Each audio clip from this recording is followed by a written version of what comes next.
vamos agora falar do momento de inércia polar. Então, uma integral de grande importância em problemas referentes à torção de eixos cilíndricos e em problemas que tratam da rotação de placas é essa aqui. Bem, essa integral, ela tem tudo a ver com o que a gente está vendo até agora, que a gente estava vendo alguma coisa assim, né? x2 dA ou então y2 dA. A diferença é que agora, ao invés de x2, nós temos R2. Por quê? Bem, sendo R a distância entre o centro, né, do sistema, o O, e o elemento de área dA que a gente estiver usando aqui para pensar nessa integral, como está aqui na figura 9.6,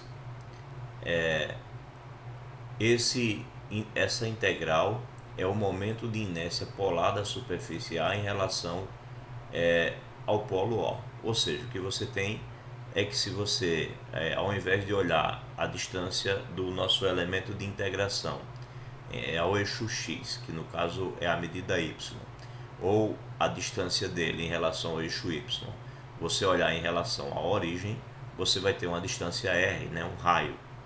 Mas, Pitágoras, né, pelo teorema de Pitágoras, você tem R ao quadrado igual a x ao quadrado e y ao quadrado. Essa é a observação interessante que temos aqui nesse texto.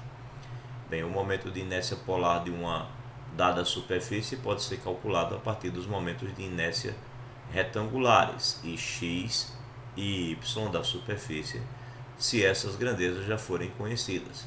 Com efeito, a gente usa Pitágoras, e aí você tem que essa medida R ao quadrado é igual a x quadrado mais y ao quadrado, e aí nós temos que essa integral, né, o JO, ou seja, o momento de inércia de segunda ordem em relação à origem, que é a distância R ao quadrado vezes a área do elemento de área, né, o dA, vai ser igual, aí no lugar do R ao quadrado a gente substitui por x quadrado mais y ao quadrado, graças a Pitágoras, e dá para separar essa integral em duas, sendo que essa integral aqui nos dá o nosso ix, ou melhor, iy, e essa daqui nos dá o nosso ix. Então a gente conclui aqui a relação 9.4.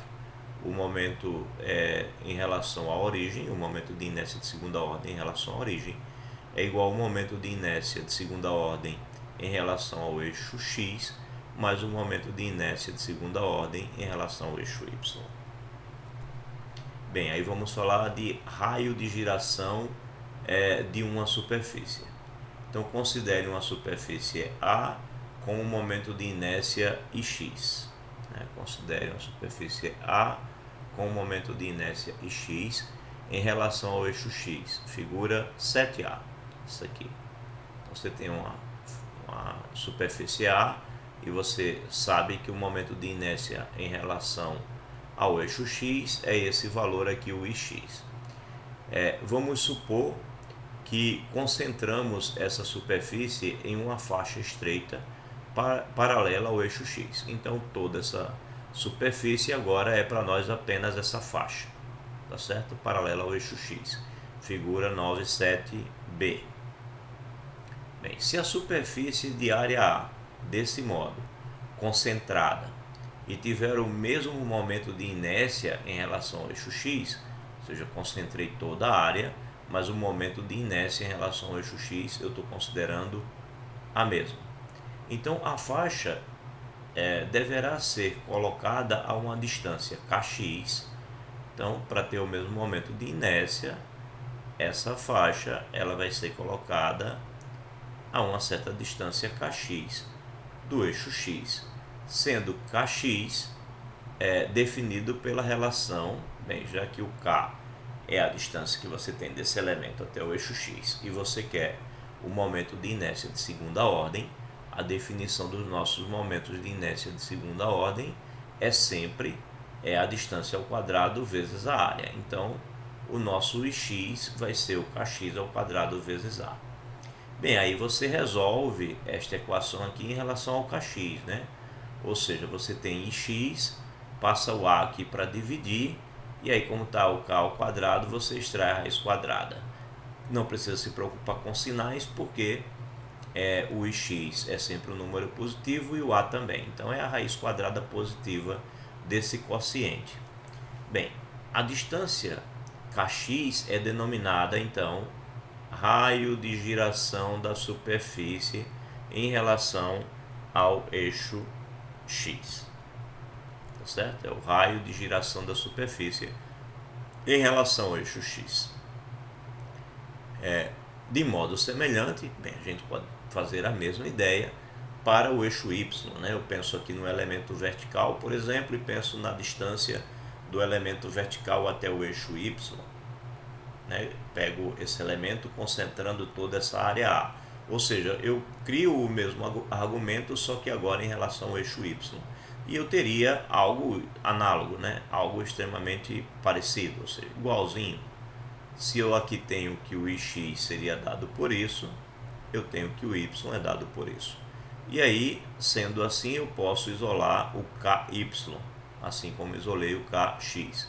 O ky vai ser a raiz quadrada do momento de segunda ordem em relação ao eixo y, né, da superfície A que eu conheço, dividido pela área. Bem, e assim tenho também como pensar no momento de segunda ordem em relação à origem, que é o nosso K0, digamos assim, KO, que é a distância que nós teríamos em relação à origem, fazendo um pensamento análogo, pegando um elemento infinitesimal distante da origem, KO unidades, KO de distância. Então, pela nossa definição de momento de inércia, nós teríamos KO quadrado vezes a área e novamente poderíamos isolar aqui o KO.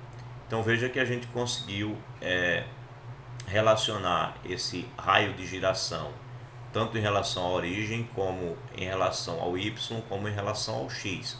E aí, manipulando essas continhas e olhando aqui para a expressão 9.4, como nós temos que o momento de inércia em relação à origem é igual à soma dos momentos de inércia retangulares, né, em relação ao eixo x e eixo y, então nós temos aqui como obter essa expressão aqui, né? Nós temos que o quadrado do raio de giração em relação à origem é igual à soma dos quadrados dos raios de giração em relação aos eixos x e o eixo y. Bem, ainda dá para ver esse exemplo, né? Dá tempo de ver esse exemplo. Então, para o retângulo mostrado na figura 9.8, ou seja, para esse retângulo aqui, que seria a nossa região A, né? Como na nossa abordagem anterior, vamos calcular o raio de giração Kx, né, em relação à sua base. Então, tá aqui, vamos pensar ele em relação a essa base aqui. Usando as fórmulas 9.5 e 9.2, quais são essas fórmulas? 9.5 Kx e 9.2, é isso? 9.2,